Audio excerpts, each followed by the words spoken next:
So some common therapeutic impasses as a supervisor in whatever the modality is. The first thing I'm trying to figure out is where is the therapist getting stuck? Get stuck at different places. So we have a model called of supervision called ACEs. ACES. A is for an alliance. C is for a conceptual understanding of whatever the model is. E is an experiential. How do I actually do it? And S is self for the therapist. So if I'm working with a therapist, I'm trying to figure out, all right, we're watching your tape. Somebody gets angry. What happens to you when the person gets angry? If you lose your focus, and really that's the key.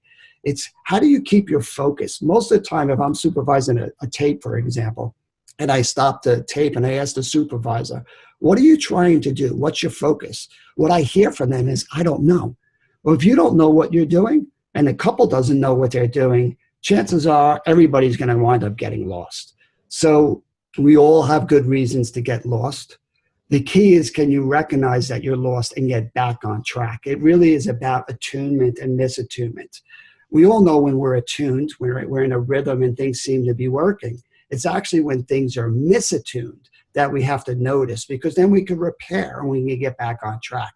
Most therapists, when they are misattuned, either don't notice it or they double down on the move that's not working and they try more of it. So if I try to get somebody to make a reach towards their partner and they don't want to do it, my instinct is to try to talk them into it, to try to give them the good reasons why they should. And yet what I would miss in that moment is that live emotional experience that doesn't trust it or it's blocking it. That's really what's getting the couple into trouble. And that's what gets the therapist into trouble. There's a mistrust for really good reasons because they've missed each other so many times in this place. So really it's the driving force to working with impasses is curiosity. You're trying to be curious with the therapist and the couple of why this natural process is not working. What is stopping it? What is getting stuck? So is it a conceptual thing? Is it that you're not really sure how to go deeper with somebody? Somebody gets angry and you're not sure what to do with anger. You don't have a lot of, moves in your head about what you can do. So let's use anger for an example. Most people's intuition with anger is to try to say, all right, can you see the anger is not working? Can you say that in a softer, safer way? The problem with that is anger is an emotion that's trying to get attention. If I'm saying, my wife did it again, I'm really upset. And my therapist says, well, George, let's slow down. That must be sad and lonely. That's going to drive me crazy because it's not really getting my energy. It's not getting my anger. If somebody comes along instead and says, hey, this anger, I can see, George, you're really angry. It's like, this is an important message you want to get across.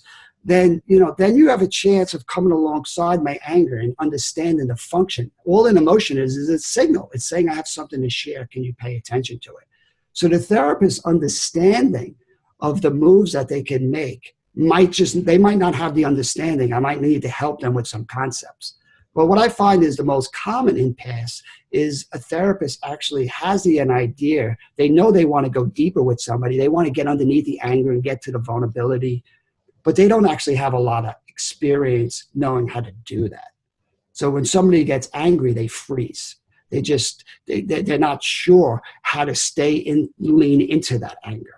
And that's something that we really need to help them practice. So if I was a supervisor, I'd say, let's do that together. I'll be the angry client or you be the angry client. See what it's like to have somebody come alongside you and honor your anger. Most people are trying to talk people out of their defensive emotion. And even if they listen to you and they go in a softer way and reach towards each other, chances are when they go home, what's going to happen? That anger is going to show up again and blow up the whole process. What I'm trying to help people do is to work through these blocks instead of trying to get around them or bypass them. So to practice leaning into the anger, to experience what it's like. So if I was working with you, for an example, I would say, get angry and let me see me work with your anger so you can get the experience of what it feels like to be seen and heard and felt in this place of anger instead of trying to see it as an inconvenience and talking you out of it. And another area a therapist might get stuck is just the self of the therapist. They grew up in a family where they didn't do anger. Well, if you grew up in a family where you didn't do anger, all these concepts I'm telling you sound great, but you don't know how to do it. right? So we might need to open up some space to really explore what's happening inside you. If your survival has been around avoiding anger, leaning into it, although your brain says do it, your body's not going to want to do it. So what's your theory of change? Our theory of change in emotionally focused therapy is insight's really important. It makes us feel safer. It gives us a direction. It gives us a focus. But change comes about through doing it differently. With our couples, they're trying to identify the negative cycle. That's great to identify the negative cycle. But what is more important is replacing it with a positive cycle.